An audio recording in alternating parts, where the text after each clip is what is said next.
Masala bond കേസിൽ തനിക്ക് മാത്രമായി ഉത്തരവാദിത്തമില്ലെന്ന് ആവർത്തിച്ച് മുൻ ധനമന്ത്രി തോമസ് ഐസക്. എല്ലാ തീരുമാനങ്ങളും കൂട്ടായി എടുത്തതെന്ന് വിശദീകരണം.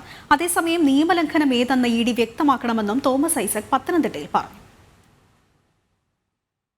മസാല ബോണ്ട് കേസിൽ വിശദീകരണം നൽകിയാൽ ഇഡിക്ക് മുന്നിൽ ഹാജരാകാമെന്നാണ് തോമസ് ഐസക് മാധ്യമങ്ങൾക്ക് മുന്നിൽ പ്രതികരിച്ചത്. തനിക്കായി മാത്രം ഉത്തരവാദിത്തമില്ലെന്നും മസാല ബോണ്ട് അടക്കമുള്ള തീരുമാനങ്ങളെല്ലാം കൂട്ടായി സ്വീകരിച്ചതാണെന്നും ഐസക് ആവർത്തിച്ചു.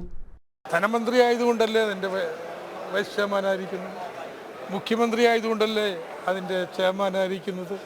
അത് എക്സ് ഒഫീഷ്യോ സ്ഥാനമാണ്. തീരുമാനങ്ങളൊന്നും വ്യക്തിപരമായി എടുക്കുന്നതല്ല.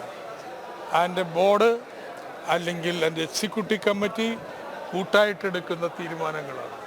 അതിൻ്റെ എല്ലാ രേഖകളും നൽകിക്കഴിഞ്ഞു. പിന്നെ അപ്പുറം ഒന്നും പറയാനില്ല എന്നുള്ളതാണ് ആ കത്തിൽ എഴുതിയിട്ടുള്ളത്. 1.5 വർഷം കണ്ടുപിടിച്ചിട്ടില്ലാത്ത കാര്യം ഇനിയിപ്പോൾ കണ്ടുപിടിക്കാനാ?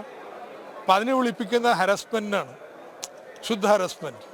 നമ്മളെ താറടിക്കാൻ വേണ്ടി ചെയ്യുന്നതാണ്.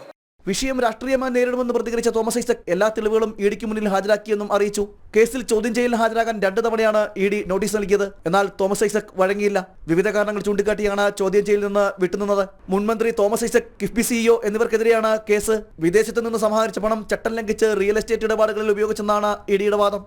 ജനം, തിരുവനന്തപുരം.